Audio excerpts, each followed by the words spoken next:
No ar. Maravilha. Bom dia, pessoal. Sejam todos bem-vindos para essa sessão aqui nossa, falar um pouquinho de segurança da informação. Primeiramente, obrigado a todos aí pela presença, né? Falar um pouco desse tópico super recente, super importante, que afeta não só a vida tecnológica, mas a vida das pessoas como um todo, né? Falando vida das pessoas, a gente expande um pouquinho para a cidade, estado, país, né? E o globo como um todo. Aqui, junto comigo, está Marcelo Matias, Carlos Del Valle. Então, primeiramente, obrigado aí também, Matias Del Valle, não só pelo convite, mas por todo esse apoio junto conosco aqui. Vamos lá.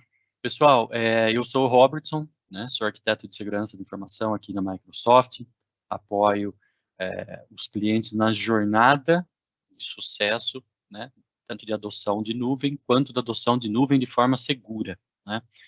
Aqui embaixo está o meu LinkedIn, para quem quiser conectar, vai ser super bem-vindo, vai ser super prazer falar com vocês. Tá um pouco também aqui o meu GitHub, tem algumas coisas interessantes lá, depois fiquem à vontade de dar uma fuçada lá. Pessoal, para essa sessão aqui, para a gente se situar um pouco, para a gente falar de Well Architect Framework, especificamente de segurança, vamos voltar um pouquinho, vamos entender por que a gente necessita dele, né? Se a gente pensar ele nesse estado, tem algumas coisas que vêm antes, tem algumas coisas que estão junto com ele e tem algumas coisas pós. Então, o objetivo dessa sessão aqui é não só mostrar o Well Architect Framework, como que é feito, etc., mas, assim, os motivadores, né? Por que que a gente precisa olhar. Então, dando sequência aqui, queria trazer alguns números para vocês. A gente sabe que o nosso mundo como um todo está em constante transformação, né? Seja transformação tecnológica, transformação de comportamento, haja visto, né, recentemente a pandemia, né, que nos acometeu como um todo. Então, falando um pouquinho, né, dessa transformação, a gente vê que hoje, né, em torno de 94% das organizações usam algum tipo de serviço de nuvem, né? Então, poxa, tá a minha plataforma inteira na nuvem? Pode ser que sim, como pode ser que não, mas minimamente, né, 94% das organizações usam algum tipo, mesmo que mínimo, mas usam. Então, se a gente pensar, poxa, considerando o mundo, 94% é uma quantidade bem representativa, né? 5.2 de aplicações de business, vamos pensar assim, né, são acessadas por funcionários através de mobile. O que isso quer dizer? Né? Que aquela visão de o escritório, todo mundo sentado na mesa, atrás do seu desktop, acessando, vai embora, deixa o laptop ali, ou o desktop ali, né, já foi, já ficou, né? Então, assim, a gente vê que é uma outra realidade, né? Consequentemente, essa nova realidade faz com que aumente, né, esse escopo, se a gente pensar de dispositivos conectados, né? Então, a gente está falando aí em torno de 7 bilhões de dispositivos conectados, né? 60% de organizações hoje já possuem modelo de Bring Your All Device. Isso foi bem acelerado agora pela questão da pandemia, nem todas estavam preparadas, tinham um laptop para falar para todo mundo, agora você vai para sua casa que você tem um dispositivo corporativo que está devidamente protegido para você ir lá trabalhar, né? Então, a gente vê que isso ainda assim não é uma realidade, mas em torno de 60% já existe um mínimo de definições para dizer, olha, se você tiver que trabalhar, acessar dispositivos corporativos a partir do seu device pessoal, aqui estão algumas diretivas. E note, eu estou falando devices, eu não estou falando notebook, não estou falando celular, não estou falando tablet, porque a forma de acesso também mudou, né? Então, se a gente pensar que ao passo que o mundo transforma, as ameaças também mudam, né? Então, é aquela coisa, não dá para ter uma transformação sem coisas que vêm junto, né? Até tem uma série de TV que onde ele fala assim, everything comes with a price, ou seja, tudo vem com preço, né? Então, de fato, algumas coisas vêm junto. Então, eu fiz questão de trazer aqui alguns números para vocês. Esse é do Digital Report da Microsoft, né, onde ele cita que mais que isso, né, um pouco mais de 30 mil novos domínios maliciosos em torno de 3 a 4 dias são derrubados, né? E aqui não é o domínio malicioso que a gente vê, onde você vai lá e digita www alguma coisa. São domínios, por exemplo, domínios de blockchain, domínios onde ele sobe muito rápido, onde ele baixa muito rápido. Aí você fala assim, poxa, qual que é o objetivo? Recuperação de ransomware, né, exfiltração de dado. Então, a gente está falando que, de novo, blockchain, né, pouco se ouvia falar, hoje se ouve muito, da forma para o uso do bem e para uso não tão do bem, né? 50 milhões de ataques contra senhas, vamos pensar assim, por dia. Né? Então, são ataques de password spray, ataques de brute force e toda essa questão. E é interessante porque se a gente pensar esses números, né, que a Microsoft traz para a gente, números recentes, não é só em relação à plataforma de nuvem da Microsoft, né? Não é só em relação ao Azure, mas nós estamos falando do Azure, estamos falando do LinkedIn, estamos falando do GitHub, estamos falando de Xbox. Então veja que esses 31 bilhões de ameaças, né, de riscos contra a identidade que foram bloqueadas, ele engloba todo esse grupo, né, de observabilidade que a Microsoft consegue ter. Então, é uma gama bem vasta, né? Quase 170 mil sites de phishing retirados do ar. Então, a gente vê que, brincando com o primeiro, em relação aos novos domínios, faz todo sentido. Ao passo que eu tenho domínio, poxa, a característica daquele domínio é para a utilização de phishing.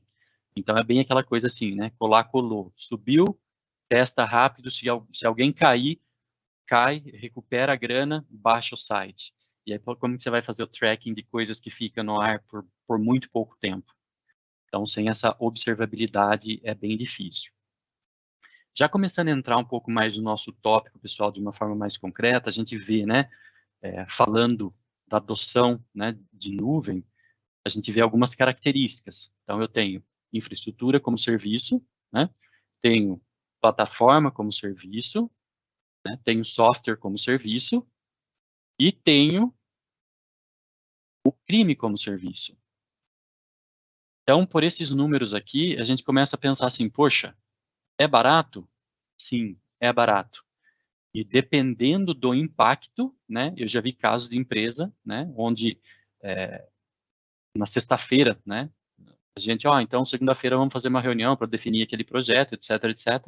Todo mundo foi dormir na sexta-feira, tranquilo, partir para o churrasco, final de semana, e em pleno domingo de tarde, gente, a empresa foi atacada por ransomware, e a gente está com grande chance do business sumir do mapa, né? A gente não ter backup, não ter plano de recuperação, todas as nossas plantas digitais foram comprometidas e a gente não tem o que levantar na segunda-feira.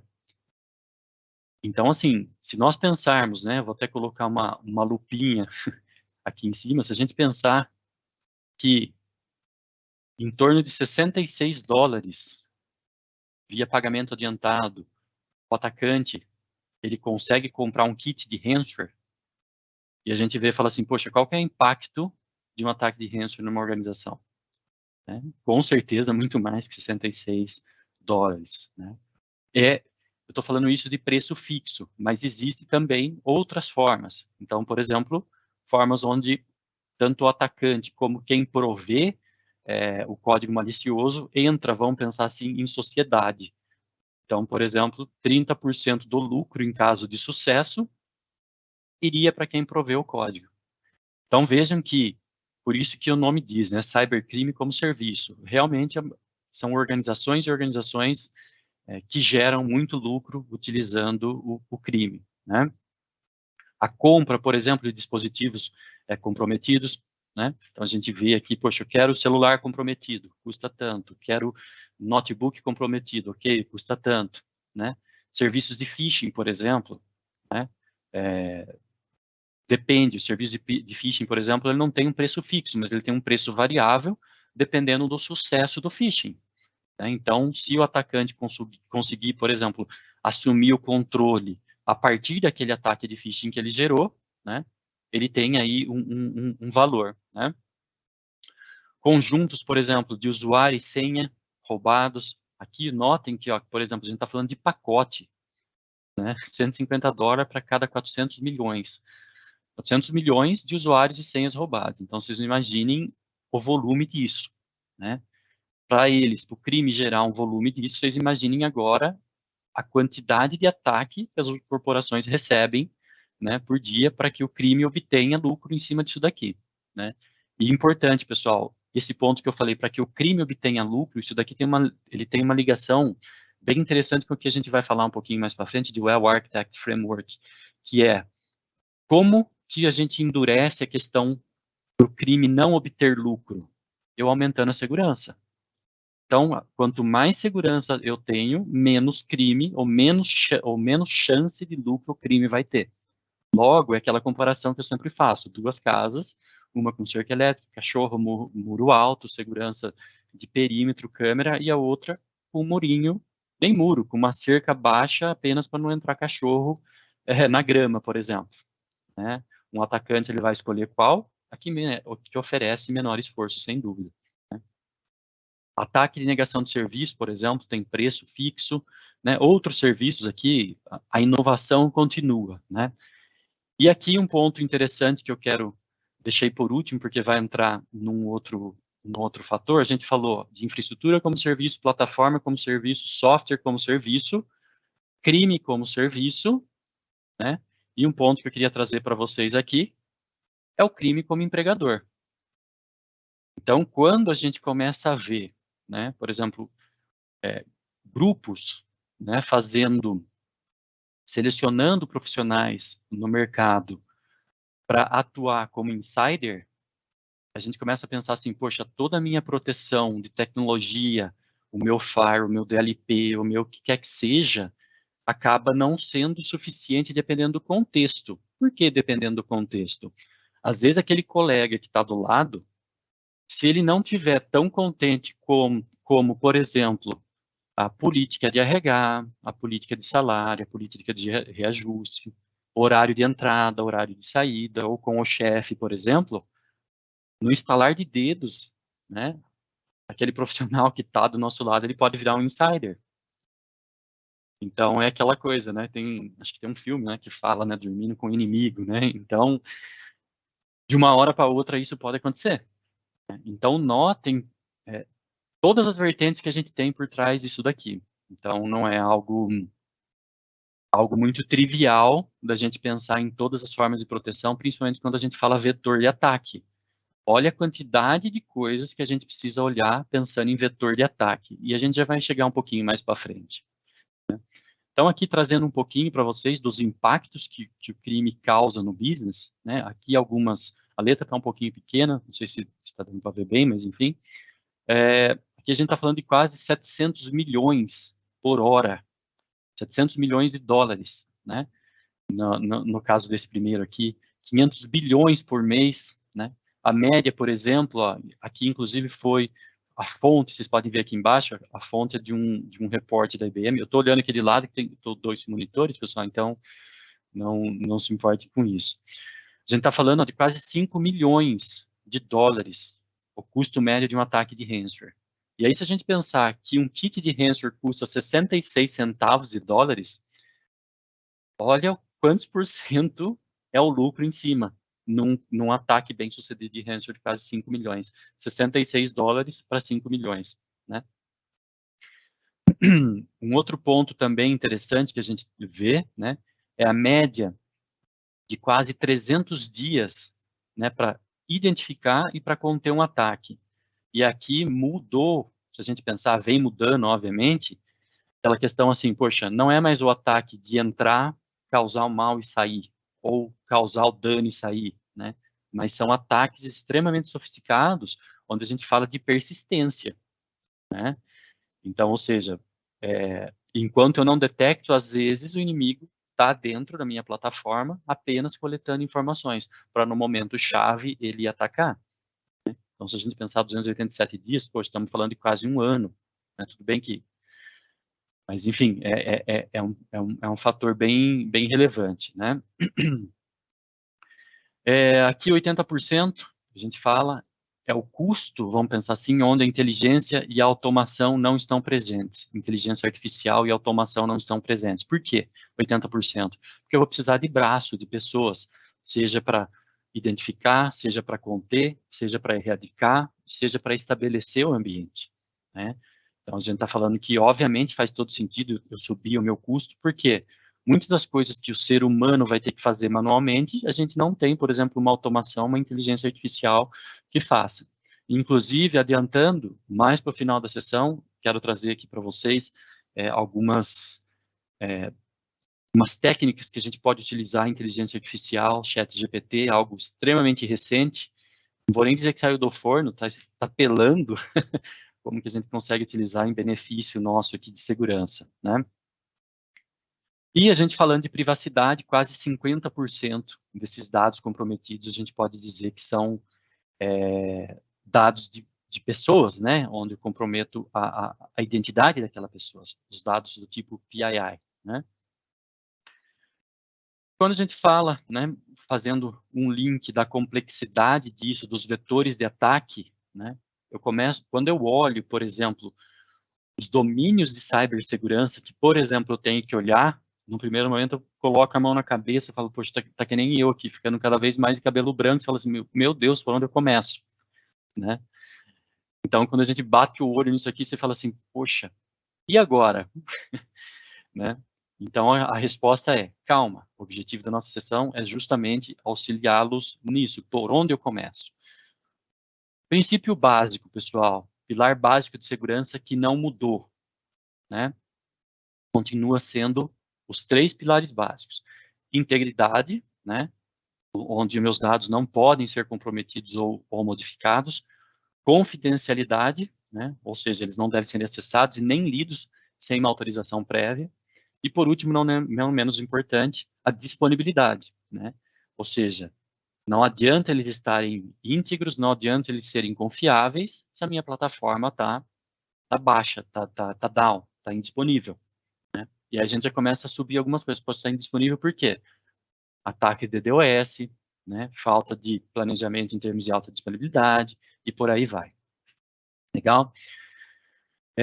Pessoal, a partir de agora eu quero trazer para vocês alguns pontos. Eu vou até aqui mudar um pouco o compartilhamento da minha tela para já abrir os dois e a gente vendo lado a lado.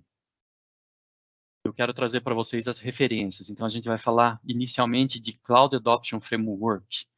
Deixa eu só mudar aqui para mim não ter que ficar tendo que olhar dos dois lados. Só um momento, pessoal. Deixa eu baixar aqui. Vamos lá. Tá. Cloud Adoption Framework.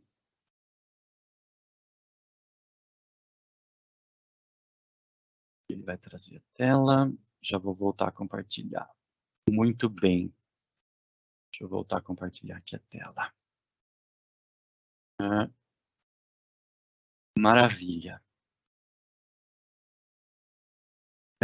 Pessoal, aqui, ó. Então, vamos lá. Eu vou fazer o seguinte, para a gente ser um pouco mais dinâmico. Vamos falar um pouquinho, antes da gente entrar no Architect Framework, a gente começa a falar de frameworks, né? Mas, antes de eu pensar que a minha arquitetura tem que estar bem planejada, quando eu estou na adoção de nuvem, a minha decisão de ir para a nuvem já foi, né? Ou seja, ela foi antes.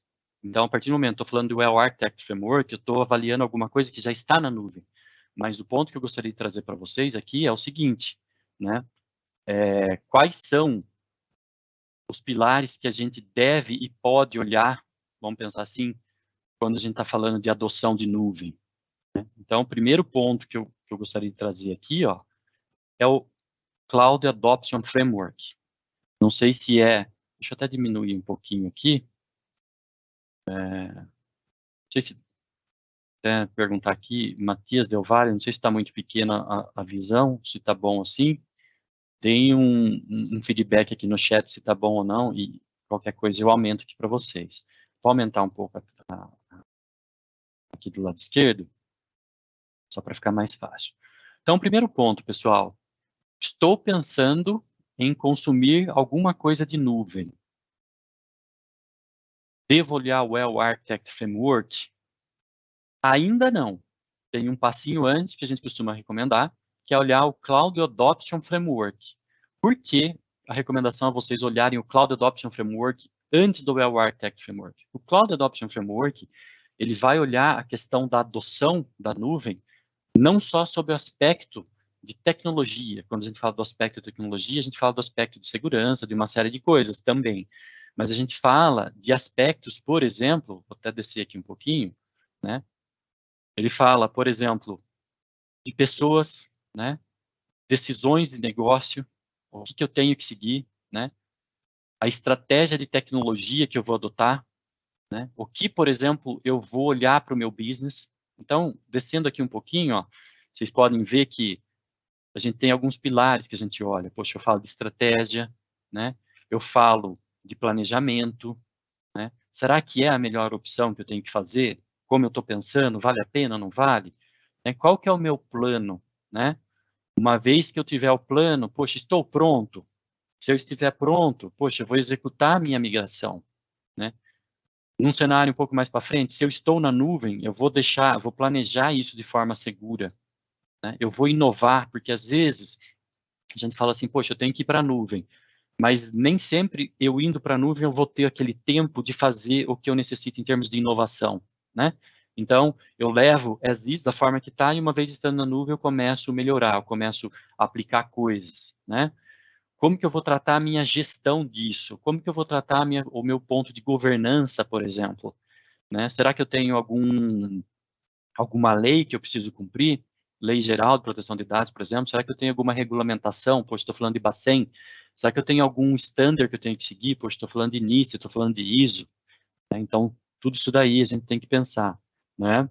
A questão de organização, né? Alinhamento dos times, quem vai fazer o quê, quando, como, onde, por quê, né?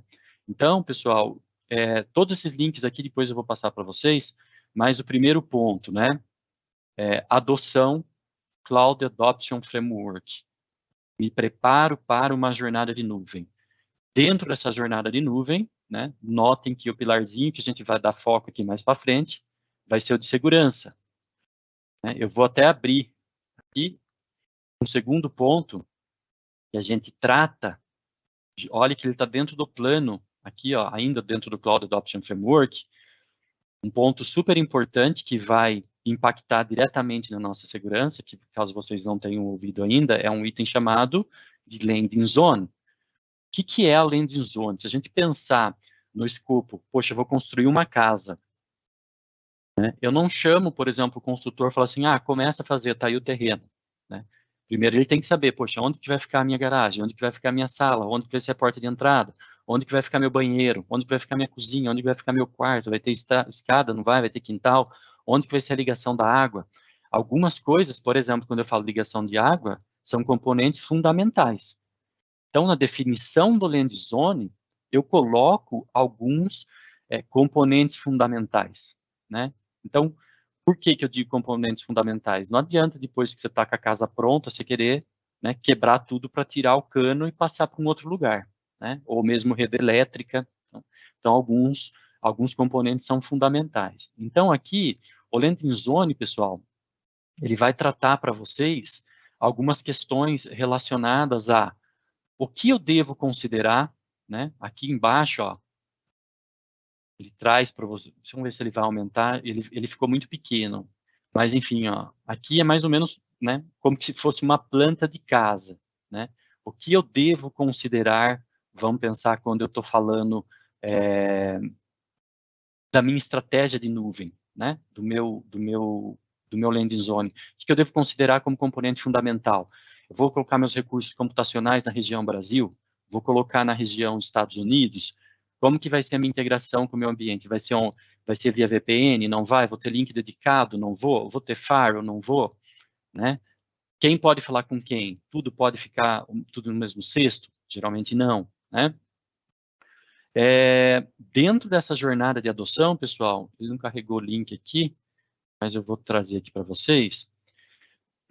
São alguns pontos que depois vocês olham com calma nesse documento. Ele tem aqui algumas práticas que a gente entende que são antipadrão que a gente indica, coisas para evitar durante esse processo de definição de jornada para a nuvem, que consequentemente não vai só impactar a segurança, mas como o ambiente como um todo, né? Então, para cada cenário aqui, né, ele tem alguns pontos, né?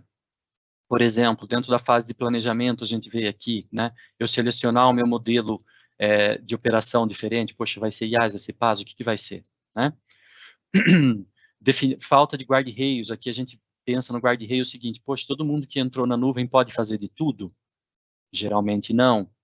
Então, aqui tem alguns pontos interessantes também que vocês devem olhar como anti-patterns, coisas a serem evitadas, né?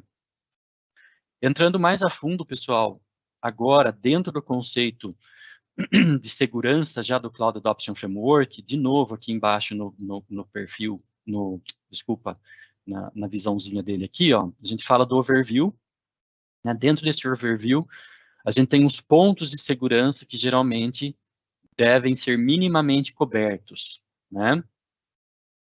Então, a gente olha aqui, ó, alguns conceitos que a gente tem que mapear, alguns conceitos que a gente olha. Então, quando eu olho aqui embaixo em metodologia, por exemplo, olha as coisas que eu posso olhar aqui, ó. Estou falando dos meus riscos, estou falando da minha integração de segurança, da minha resiliência do business. Por isso que não adianta eu pontuar o Well Architect Framework sem antes a gente olhar o Cloud Adoption Framework e ver como eu vou fazer essa fundação, pensando como que eu vou implementar a minha segurança em cima disso para que eu olhe todos esses pontos. Por exemplo, resiliência do negócio. Dificilmente o profissional vai chegar e falar assim, eu vou colocar um firewall aqui, ou uma proteção aqui porque eu quero. Não. Geralmente tem uma necessidade de negócio atrelada àquilo, né? Controle de acesso, né? Por aí vai. E aqui, ó, para ajudar vocês, ele traz algumas coisas, ó, algumas melhores práticas também que devem ser consideradas, ó. Algumas considerações de segurança. Aqui é muito interessante, ó, a estratégia de segurança, ele fala, né? Então, poxa, estou em dúvida, mas o que eu deveria contemplar minimamente? Claro que nem tudo dá para ser feito no momento da adoção, mas minimamente para a fundação, né? O que eu faço? De novo, voltando no exemplo da casa. Eu posso planejar uma casa enorme, né? Mas eu preciso ter a minha base da casa para que eu consiga entrar dentro e não molhe minha cabeça. Mesmo que eu vá fazer edícula, quintal, churrasqueira mais para frente, mas eu preciso ter o plano, né? Pensando nisso, pessoal, no momento de revisão, no momento de criação, vamos pensar assim, do ambiente, né? Eu já estou inserindo aqui para vocês verem, né? Nesse lado aqui, tem o Cloud Adoption Security Review. Ele é um pouco diferente do Well Architect Security Review, que a gente vai falar um pouquinho mais para frente. Esse assessment aqui, ele é focado no momento da criação do ambiente, ou seja, no momento que eu estou planejando ir para a nuvem, o que eu devo considerar.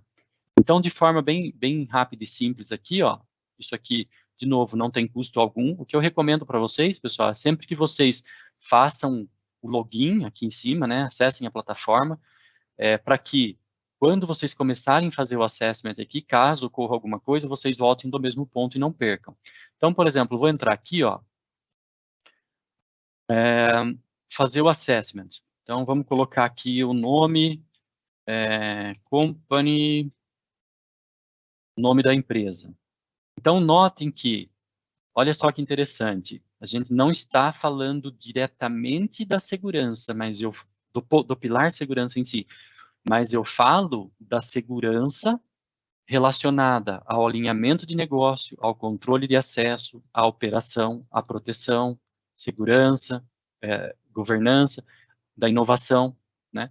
Notem que vocês conseguem, nesse assessment, selecionar, falar assim, só quero fazer alinhamento de negócio.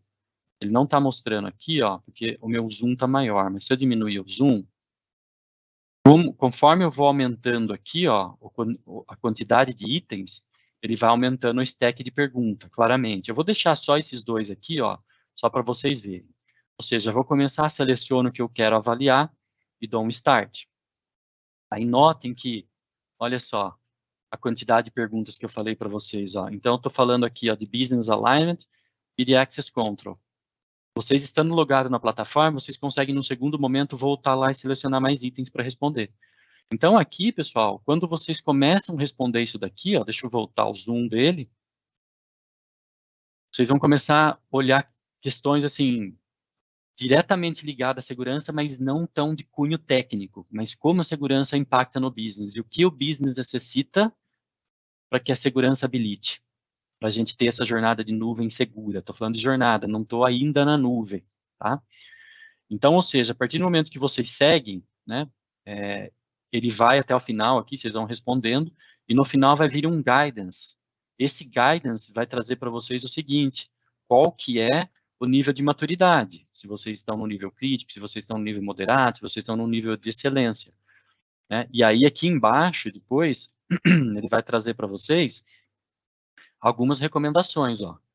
Então, por exemplo, como que você pode melhorar isso, né? E aí estão aqui todas as recomendações para vocês. Eu vou entrar em recomendações um pouco mais detalhado no Well Architect Framework, que é exatamente o ponto que a gente vai começar agora. Bom, então, pessoal, pensei em começar uma jornada de nuvem. Primeiro ponto, Cloud Adoption Framework, que eu vou olhar, além da segurança, outras vertentes que vão impactar o meu negócio também, né? Todas, de certa forma, um pouco entrelaçadas. Muito bem. Estou na nuvem. Maravilha. Fiz uma migração as is, né? O negócio foi meio turbulento, precisava fazer aquilo. E eu subi na nuvem de uma forma não tão adequada, melhor dizendo, né? Como que eu melhoro? Ou seja, já estou com a minha casa construída. Quero mexer na minha casa. Posso sair a qualquer momento quebrando parede, cavocando o chão? Geralmente não. Então, é exatamente esse ponto aqui que a gente coloca a revisão do assessment do Well Architect. Ou seja, para mim garantir que os pilares estão sendo avaliados de forma adequada. Vamos entrar nele aqui, pessoal. Microsoft Azure Well Architect Framework.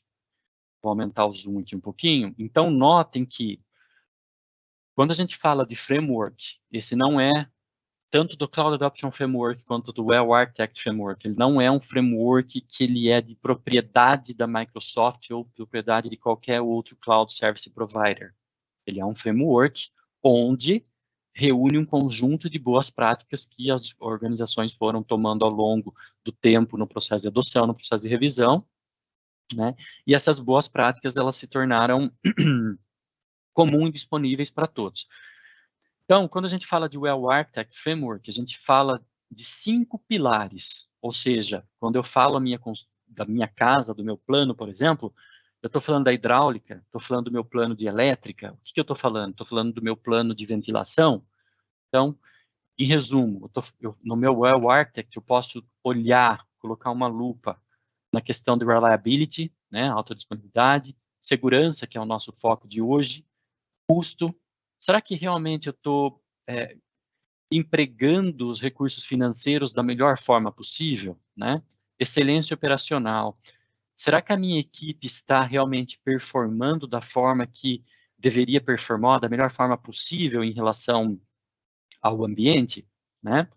A questão de performance e eficiência. Aqui, notem que essa performance, ela pode, em alguns momentos, estar relacionada com a operação, mas aqui a gente tem um viés um pouco mais técnico, que é, poxa, eu tenho as minhas aplicações rodando em infraestrutura como serviço. Tenho lá 10 maquininhas rodando a minha plataforma de web. Poxa, e se eu colocar isso em container, né? Será que eu não ganharia mais performance e eu não teria uma melhora no meu custo, né?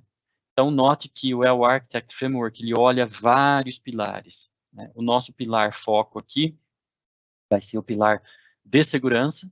Então, quando vocês entram aqui, ó, ele já vai trazer um overview do que é esperado no pilar de segurança, né? Alguns itens que servem como guia, a gente já vai entrar no assessment já, né? Falando do pilar do Well Architect Framework, descendo um pouco mais a fundo, vamos falar do overview dele. Note que, quando vocês entram aqui, ó, todas essas abas que eu estou abrindo aqui, ó, elas estão aqui, ó, né? Dá para vocês irem mais a fundo. Então, falando um pouquinho do overview, né? E aí ele traz a introdução, o que a gente vai ver nesse artigo. Mas o ponto que eu queria trazer para vocês aqui, pessoal, é o seguinte. Notem como as coisas elas vão desmembrando, né? Quero ir para a nuvem, Cloud Adoption Framework, olha o meu negócio, olha o meu pessoal, olha a minha plataforma, olha a minha tecnologia, olha a minha priorização. Estou na nuvem, o que eu vou olhar? Vou olhar custo, vou olhar operação, desço um pouquinho mais. Olhe segurança, legal. Desmembrando a questão de segurança, olhem que ponto interessante aqui, ó. A gente trata identidade dentro disso, como que eu faço a minha gestão de identidade e acesso, como que eu olho a questão de proteção de ameaça, até em relação à proteção de ameaça tem um ponto interessante que eu quero trazer para vocês um pouco mais para frente, a segurança da cloud em si. Aí vocês vão falar, poxa, mas eu já estou falando de cloud, mas o ponto é, a minha plataforma está na nuvem, os meus dados estão na nuvem, o meu site está na nuvem, muito bem. Mas quem consome isso que está na nuvem, não necessariamente está na nuvem. Onde que está? Está no meu on-premises, está no meu celular, né? Então, está no meu outro device, está no device dos clientes, né? Então, note que quando a gente fala de cloud security, estou falando do que está dentro da nuvem, né? Proteção da informação. Quando a gente viu lá no comecinho a questão do vazamento de informações de 44%, quase 50% ser de PII, né? Informações que elas são inerentes às pessoas em si, né? A gente fala de proteção da informação, por exemplo, entra num cenário desse daqui, né? O que eu vou proteger, né? A questão da governança, né? Que a gente falou, poxa, eu tenho alguma regulamentação, eu tenho Bacen, eu tenho LGPD, eu tenho ISO, eu tenho NIST, o que eu tenho? Um outro ponto interessante, ó, que a gente falou, quando a gente falou do PAS, do IaaS, do crime como serviço e o crime como empregador, ó, gestão do risco interno, né? Então, se a gente pensar, né, tempos atrás, quando eu comecei lá atrás, eu lembro que tinha, antes do IP Tables, era IP Chains, muito novidade para vocês, quem é das antigas vai saber o que estava falando. Então, tinha aquela coisa, o faro de borda, tudo que estava fora era ruim, tudo que está dentro era bom. Então, com a questão do crime contratando o empregador, isso nem sempre é uma realidade, né? Por isso que eu olho para o risco de insider. A questão de compliance, ela está geralmente interligada com a minha questão da governança, né? Será que realmente eu estou compliance com o que eu necessito estar, né? A questão de discover e response. Isso daqui ele volta lá naqueles 80% quando a gente falou, pessoal, que era o ponto assim, quando existe um cenário de ataque, etc., o custo, vamos pensar assim, ele aumenta 80%, lembra que a gente falou, por conta que eu vou precisar colocar pessoas para fazer a recuperação de forma manual. O Discover and Response, ele vai ajudar tanto nessa questão, quanto naquela questão do lado que a gente falou, dos 287 dias, quase um ano, para detectar coisas anômalas dentro do meu ambiente, né? Então, olhe que interessante, o Well Architect Framework, descendo no pilar de segurança, eu vejo uma série de coisas que eu preciso prestar muita atenção e que eu preciso considerar. Preciso considerar todas ao mesmo tempo? Não necessariamente. Aí tem até um ponto mais no final que quero trazer para vocês, com algumas estratégias do que vocês podem fazer, como vocês podem fazer para avaliar essas questões, né? Alguns princípios né, de segurança que está aqui também, ó, itens, por exemplo, relacionados ao design. Note que aqui, ó, de novo, governança, identidade, network, tudo que a gente falou um pouquinho aqui em cima, né, dentro do overview, ó, eu vou tratar mais a fundo aqui embaixo, né? A questão dos meus trade-offs, né? Poxa, eu vou trazer o meu firewall de infraestrutura como serviço ou vou utilizar o da plataforma? Poxa, às vezes vale a pena utilizar o da plataforma, porque eu vou economizar aqui, mas a grana que sobra, eu consigo implementar aqui desse outro lado, né? Muito bem, pessoal, vamos falar agora da revisão em si, né? Como que isso ocorre? Ela é muito similar com a revisão inicial do Cloud Adoption Framework em termos do assessment, só que aqui ele traz uma profundidade muito maior, porque o pressuposto é que vocês já estão na nuvem e já querem avaliar o que está na nuvem, querem avaliar o que está na nuvem, a segurança do que está na nuvem, se está de forma adequada. Coloca o nome aqui novamente, né? Ou deixa o nome padrão, Company, ABC, Live, CSA. Coloca um nome qualquer lá. Ponto importante, pessoal. Esse item aqui embaixo, ó, de importar, quando vocês forem aqui e fizerem o login para acessar, o que ele vai fazer? Ele vai vincular ao ID de vocês dentro da plataforma Azure. E as recomendações do Azure Advisor, que está lá dentro da plataforma do Azure, ele vai juntar aqui para vocês. Ou seja, no final, vocês vão ter tanto a recomendação baseada em entrevistas que vocês vão fazer, quanto as recomendações da plataforma também. Então, é super importante vocês também fazerem o login para conseguir importar isso daqui. Então, quando você clica em import, ele vai pedir o seu usuário e sua senha, você vai colocar e vai fazer. Muito bem, coloco, né, seguir, e aqui note, pessoal, que dentro do Well Architect Framework, nós temos algumas opções que eu posso fazer, né? Note que tem Machine Learning, IoT, SAP, Analytics, né? Mas o nosso foco está aqui, ó, que é o core, né, do Well Architect Review. O que é o core do Architect Review? São aqueles 5 pilares que eu comentei com vocês. Então, o interessante que ao passo que vocês estarem logados na plataforma, vai permitir vocês fazerem nesse momento segurança. Passou um tempo, poxa, vamos fazer de custo? Só voltar aqui e habilitar custo e dar sequência no mesmo formulário, sem precisar começar do zero. Selecionei segurança. Next. Muito bem. Olha que interessante. Deixa eu ver se ele vai mostrar aqui. Ó, é que o zoom, pessoal, quando eu baixo, ele fica bem ruim aqui para ver. Mas deixa eu aumentar aqui um pouquinho. Olha que interessante, ó. Ele trouxe aqui as perguntas que a gente vai tratar nesse assessment, né, ó. Cada uma das perguntas, elas estão aqui, ó. Só que não são perguntas únicas. Note que dentro dessa pergunta maior, eu tenho um stack de perguntas e respostas aqui embaixo. Então, não é que eu tenho só esse grupo de perguntas aqui. Esse grupo de perguntas é o stack principal. Em cima desse grupo de perguntas, eu tenho o stack secundário. Então, por exemplo, aqui a gente já começa algumas perguntas. Por exemplo, ó, como que eu faço threat analysis dentro do workload? E aí aqui ele começa a perguntar, poxa, eu tenho ou não tenho?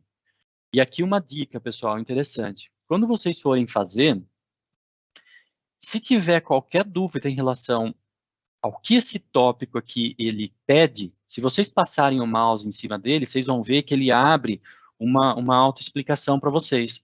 Então, note que aqui, ó, ele está falando o seguinte, o que ele está perguntando para mim, né? Se o processo de modelagem de ameaça foi adotado, né, na confecção da minha arquitetura.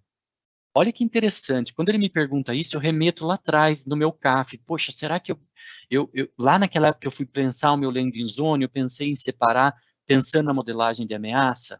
Se eu não pensei lá, ele vai perguntar aqui para vocês. Note que ele traz, ó, um dos modelos, por exemplo, do STRIDE, né, que é o Stamper, Spoof, Tampering, Repudiation, Information Disclosure, DOS e a evasão, né? Então, ou seja, à medida que vocês forem seguindo, ó, vocês vão falando, poxa, eu pensei nisso, pensei, maravilha. Conforme vocês vão colocando aqui em cima ele já vai seguindo a barrinha, ó, dizendo que quanto que está completo. E aí vai, item por item, ó. Eu vou dar o next aqui, ó, ele vai pular para a segunda questão. Ó, pulou para a minha segunda questão. Né? Ó, questão de governança e compliance. E aí vai, pessoal, item a item. Né? DevOps ele vai trazer, né? Vai trazer um pouco de tudo. Ao final, é o mesmo contexto. Ó. Quando chegou na última pergunta, né, que vocês responderam, se tinha ou se não tinha ao longo de todas, vocês vão entrar aqui nesse View Guidance, que é onde ele vai trazer para vocês, ó, os resultados. E é onde ele vai falar, similar a outra, né? Qual que é o nível? Poxa, tô crítico, né? Tô moderado, tô excelente, né? E aqui no finalzinho, ó, ele vai trazer o resultado como um todo. Novamente, aqui embaixo ele vai trazer as recomendações, né? E um ponto interessante que eu quero entrar agora com vocês é essa opção ó, de Sport CSV. Quero trazer algumas ferramentas para ajudar vocês, a gente falou de automação, a automatizar isso aqui para você não precisar ficar olhando só nisso, né? Pergunta, quanto tempo geralmente isso leva, pessoal? Olha, eu já cheguei a fazer com clientes onde nós levamos em torno, teve clientes que fazem em torno de 1h30, e clientes que levam em média, a grande maioria, em média de 3 sessões de 1 hora, estamos falando de 3 horas, vamos pensar assim. Então, vai depender bem de cliente a cliente.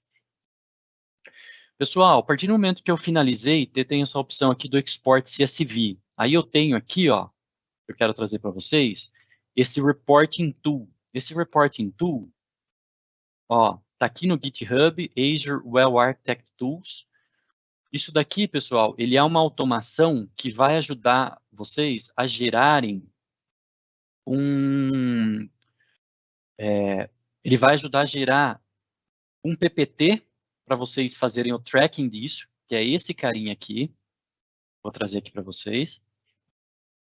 Todas aquelas recomendações que vocês viram lá, ó, ele pode trazer aqui para vocês, ó.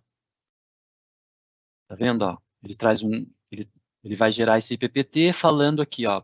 Mas se vocês fazerem uma apresentação um pouco mais gerencial, um pouquinho mais executiva, né?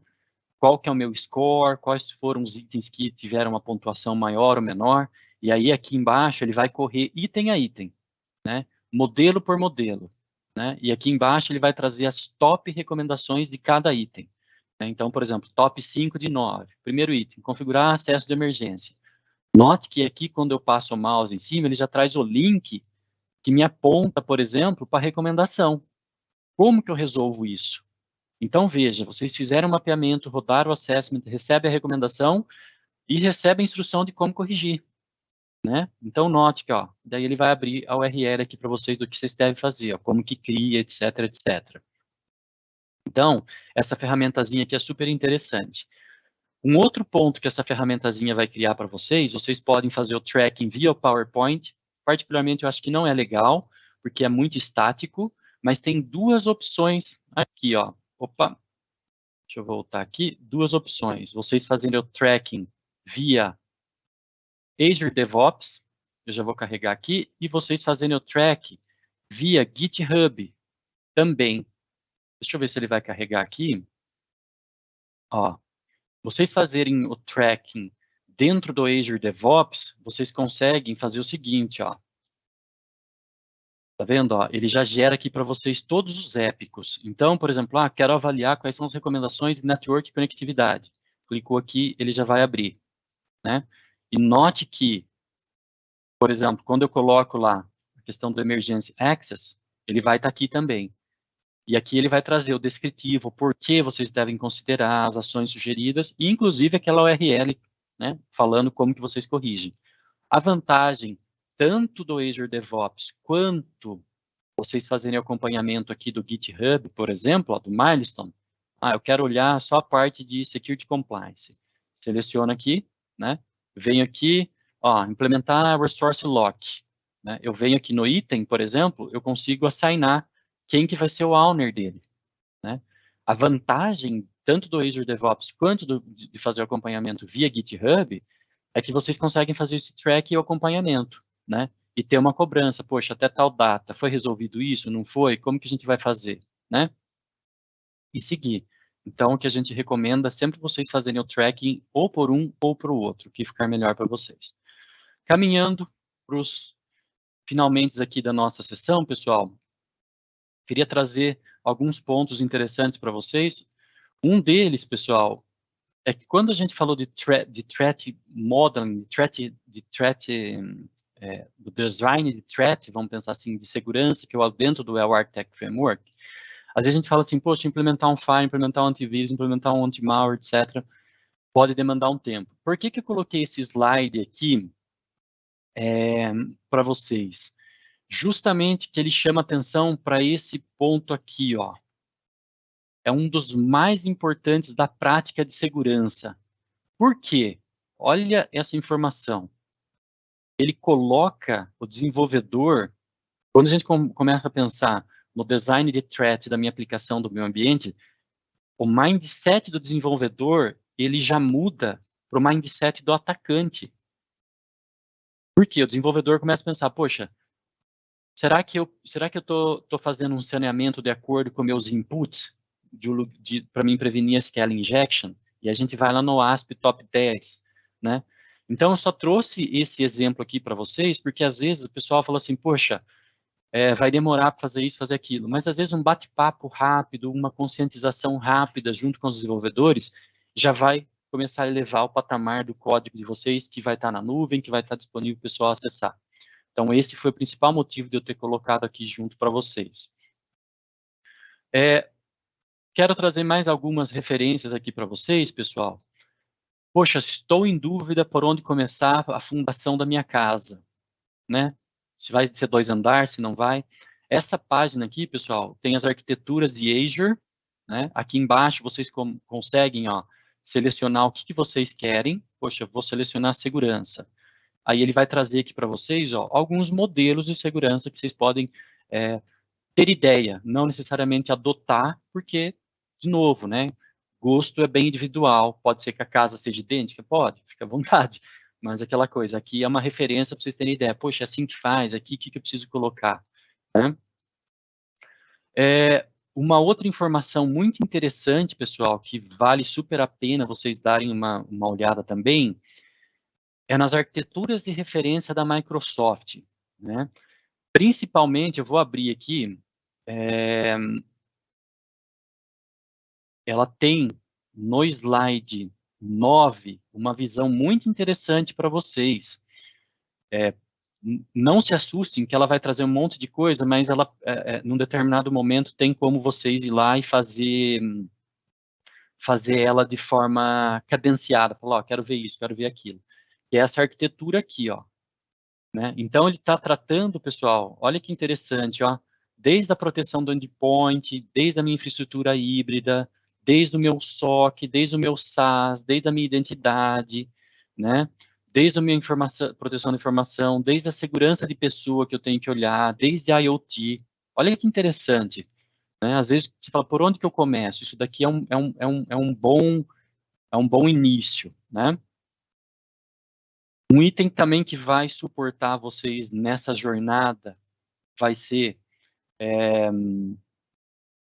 bom, aqui eu já falei, isso, a documentação de segurança da Microsoft, que são as arquiteturas de referência aqui também, né? Elas já vão ter tudo, eu acabei de falar aqui para vocês. E, não menos importante, pessoal, não sei se é familiar para todos, mas o ponto é, por onde eu começo? Tem muita coisa e eu gostaria de avaliar, começar minimamente a avaliar o meu saneamento. O meu WebArchitect vai ajudar e muito, vai aterrizar. A partir do momento que vocês estão aterrizados, você fala assim, poxa, eu quero ir mais fundo ainda. Não sei se vocês já ouviram falar ou não, mas enfim, tem o Mitre. O que é o Mitre, né? Aqui para vocês.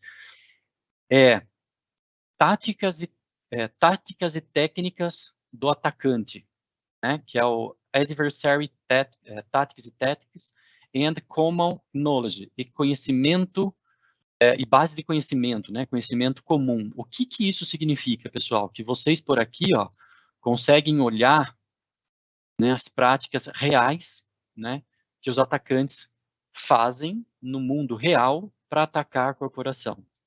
Então, o primeiro ponto que eles fazem, aqui a gente tem 14 técnicas. Primeira, reconhecimento, né? Ele vai reconhecer o alvo antes de atacar, né? Desenvolvimento de recurso. E aqui embaixo, ó, tá cada uma das recomendações que vocês podem fazer para melhorar aquilo. Falar assim, poxa, como que eu consigo me proteger disso aqui? Quais são as recomendações, né? Dentro dessa linha, pessoal, isso aqui é super interessante. Dentro da plataforma da Microsoft, vocês já têm isso não 100% pronto, mas já tem muito do caminho das pedras encaminhado, que é através do Microsoft Sentinel. Aqui embaixo, ó, do Microsoft Sentinel, tem exatamente esse ponto, que aqui, ó, vocês vão ver quais regras analíticas, por exemplo, o Sentinel já tem disponível para vocês habilitarem em cada uma daquela etapa. Então, por exemplo, em acesso inicial, se eu clicar aqui, ó, duas, ele vai trazer aqui para o meu lado direito, ó. Opa, não carregou, deixa eu pegar outro aqui. Ah, ele não está carregando, por causa do zoom. Deixa eu diminuir. Ele vai ficar bem pequeno aqui, pessoal. Ele vai ficar extremamente pequeno, eu não vou conseguir mostrar, pessoal. Mas, em resumo, aqui dentro, quando você entrar, ele vai trazer a regra analítica que ajuda você a detectar esse comportamento. E, por último, não menos importante, eu queria trazer para vocês, é o chat GPT. Você fala assim, poxa, aonde, né, que eu posso utilizar a inteligência artificial? Muitos têm falado, poxa, vai tirar trabalho, não vai tirar trabalho? Eu acho que não, que vai nos ajudar muito. Como, por exemplo, a gente pode vir nele e falar o seguinte, né, como que eu crio proteções contra as ameaças, por exemplo, de escalonamento de privilégio da tática do Mitre, né? Ou seja, faço a pergunta, ele vai me trazer quais são os fatores que eu tenho que me preocupar.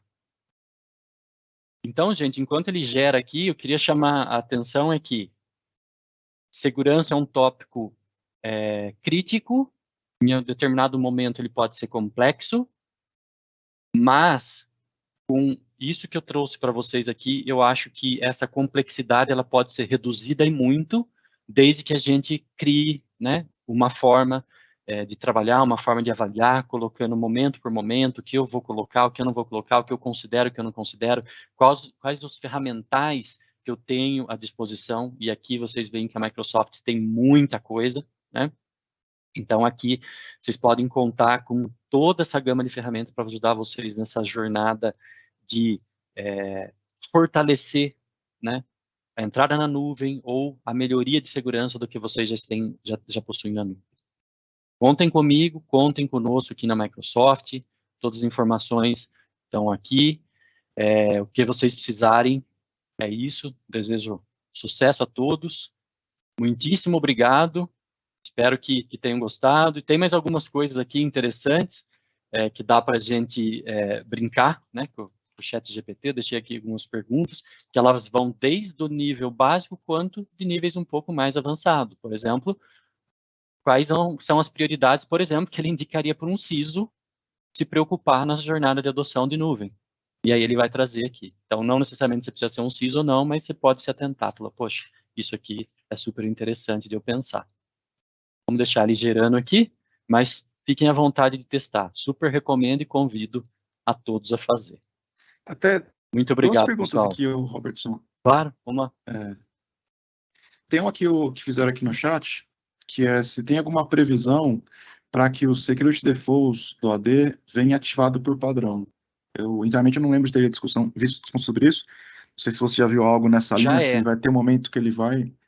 Já nasce ativado já? Ele já nasce, ele já está nascendo ativado. Já está nascendo ativado, inclusive tem uma mudança da Microsoft, ela já anunciou algumas coisas não, ela já anunciou para alguns clientes, foi postergado, se não me engano, para 8 de maio, a necessidade do number matching dentro do multi-factor authentication, como melhoria da questão de segurança. Então, algumas coisas ela já está fazendo rollout, já está colocando como meio que mandatório, porque senão realmente não dá. O que não vem por padrão dentro dessa questão do Security Defaults do Active Directory são as proteções do Conditional Access, porque nem todas as proteções de Conditional Access envolvem questão de licenciamento, P1, P2 e tal. Mas a outra opção, poxa, nativo, Security Defaults, poxa, no Security Defaults eu quero alguma coisa um pouco mais elaborada, vai para o Conditional Access. Entendi. E outro aqui mais como curiosidade, né, da série de Office que você fez de segurança, tem aquele score de 0 a 100, qual que é a média que você acaba vendo nos clientes que você participou, de 0 a 100 de número, e qual foi, como curiosidade, qual foi o score mais alto que você já viu até hoje, nesse assessment? Score mais baixo, né, que eu já vi foi em torno de 20 a 25%, extremamente crítico, de um ambiente onde eles tiveram que fazer a migração as is, né, porque o ambiente on-premises não tinha mais capacidade, e aí levou tudo da forma que estava. Esse foi o score mais baixo. E o score mais alto que eu peguei foi, acho que 88, 89%, que foi uma instituição financeira, né? 100% eu acho muito difícil, pessoal, porque tem uma pergunta dentro do Well Architect Framework de segurança, que eu considero, particularmente, o estado da arte, que ele fala o seguinte: todas as interações que você faz com a plataforma, você faz via e apenas através de APIs, né? Ou seja, infraestrutura como código. Então, ninguém põe a mão na plataforma. Toda mudança na plataforma, ela vem via esteira de CI/CD, por exemplo. Aprovou, ela vai lá e sobe. Então, um nível de automação desse, embora seja bastante desejável, eu não tive ainda a felicidade de pegar nenhum cliente que tivesse. Show. Era isso. Tinha essa pergunta Boa. do default e essa curiosidade sobre o score. Até para o pessoal não fazer achar, pô, será que eu tô muito ruim ou muito bom? Então, assim, 100%, como você comentou, é meio que utopia, mas Não existe 100%. também os caras, pô, deu 50? Cara, tá ótimo 50, mas tem esse Sim. risco da pessoa rodar, tem o score baixo, mas é a vida, né? E um ponto interessante, às vezes o pessoal se compara, né? Fala assim, poxa, a minha indústria que é bancária está dando um score de 80. A indústria do meu amigo que é do índice farmacêutico está dando 50. Ele está ruim ou está bom? Não dá para ter esse patamar por conta do seguinte: o nicho que o business está inserido, né, depende do nível de ameaça que ele sofre. Às vezes, se ele tiver com o score dele em 45, para ele está mais do que bom, porque o padrão de segurança que ele atingiu com 45 é o suficiente para ele proteger praticamente contra todas as ameaças. Ao passo, às vezes, que uma instituição bancária, se ela tiver em 99%, não é o suficiente. Ou, mesmo que a gente sabe, por exemplo, a ameaça de zero day, nem que eu esteja 100%, às vezes é o suficiente, né? Então, é um trabalho constante, né? Então, por isso que vale a pena sempre essa lupa aí e nunca falar assim, poxa, beleza, tá certo, deixa eu tirar férias que tá tudo bem. Na verdade, não é bem assim. Show, então é isso. As Maravilha. perguntas estavam aqui que foram levantadas. A gente também estava compartilhando aqui no chat, no Q&A os links do que você estava apresentando, para que o pessoal não tivesse que ficar copiando a tela. Então, Perfeito. isso. Obrigado. Assim, Eu ia colocar aqui. obrigado pelo tempo aí, pela apresentação. Esse Obrigado. link também é como os demais. A gente vai depois publicar a gravação no YouTube. Então, o mesmo link usado para ver o ao vivo vai ser o link atualizado para ver a gravação. Então, para quem não pôde participar aqui do ao vivo, vai poder assistir isso depois com mais calma, repassar para os colegas e ter esse conteúdo para a posteridade. Perfeito. Pessoal, muitíssimo obrigado, viu? Um bom dia, bom trabalho a todos aí. Até mais. Até mais. Tchau, tchau.